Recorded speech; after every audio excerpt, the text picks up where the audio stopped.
Everyone agreed on one thing. The sky that morning was too clear for anything bad to happen. Captain James Walker checked the horizon as the aircraft cut smoothly through the Alaskan air.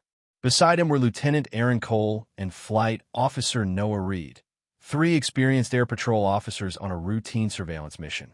No storms, no turbulence, just endless white mountains and silence. Clean skies, Aaron said, adjusting his headset.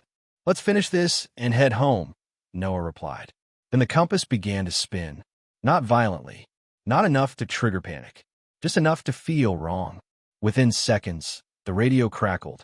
Static swallowed their voices. The GPS froze. Outside the window, the mountains seemed closer than before, like the land was rising to meet them. Captain Walker made a decision only a true leader could make. "We're not turning back blind," he said calmly. "We guide this bird down safely. Whatever happens, we do it together." Below them, a small research outpost appeared, barely visible against the snow. The landing was rough, but controlled. The aircraft touched down hard, skidding before finally stopping. They were alive, but stranded. The cold crept in fast. The radio was dead. Supplies were limited. And night in Alaska is not forgiving. That night, the temperature dropped sharply. Aaron's hands began to numb. Noah gave him his gloves without a word. Captain Walker used his last flare, not to signal for help, but to keep morale alive. "Someone's looking for us," he said. "They always do." Days passed.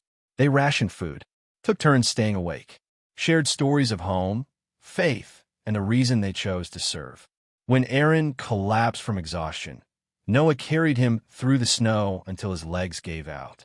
When Noah's breathing grew shallow, Walker stayed up all night, talking to him, refusing to let him sleep. On the fourth morning, the sound came. A distant thrum, faint, but real. A rescue helicopter emerged through the clouds, guided by the final coordinates Walker had manually logged before the systems failed. Against all odds, that single decision, made under pressure, saved them. The officers were found frozen, exhausted, but alive. When asked how they survived, Captain Walker gave a simple answer. "We refused to leave each other behind."